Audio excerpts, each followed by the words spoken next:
So this process of awakening to how you want to show up in the world, starting to do that, understanding, excavating what are your truths, one Yeah. truth at a time, as you said.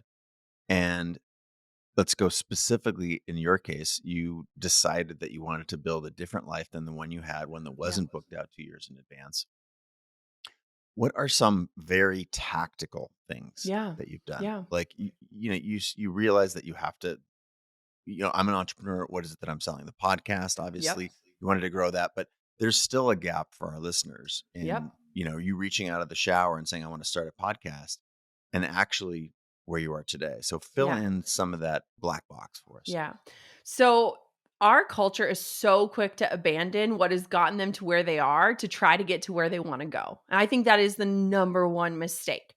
So even in my book, I have this chapter about what is your enough point. And we kind of talked about this with like hustle culture of like where do Yeah. you draw the line? However, this works in any area. If you have a 9 to 5, if you have a job, or if you built a business where you're just working a job for yourself, you still have to have safety and security in order to unlock creativity. I don't believe that creativity can exist if you are working in a state of like, when am I going to make enough to pay my next electric bill?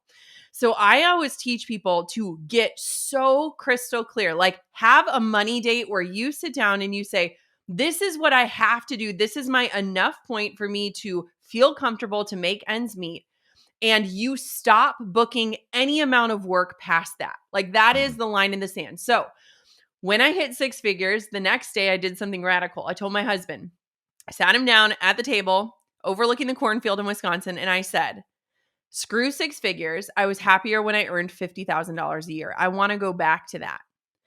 And something incredible happened. First off, he looked so relieved. He looked like he was about to get his wife back. Like I had been selling him this dream of entrepreneurship when in reality it was like this life of like sleeping with my laptop on my nightstand in case an important email came in.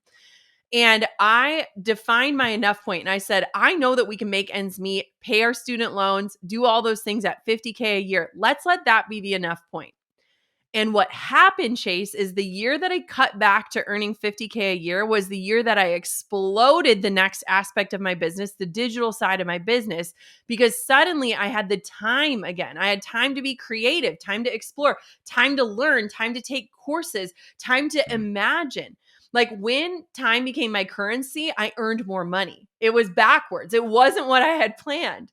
And so for your listeners, if they're listening, they're like, I don't even know how to get to where I want to go. I would say, figure out what your enough point is. Stop obligating yourself to anything beyond that point and open up your time so Mm. that you can use the creativity that exists in you, that is inside of you, that has never left you, to figure out what is next. And every time that I've protected my time fiercely, I've exploded my business on the other side of it because I have the bandwidth to think through, what do I want? What's next? And step off of the hamster wheel.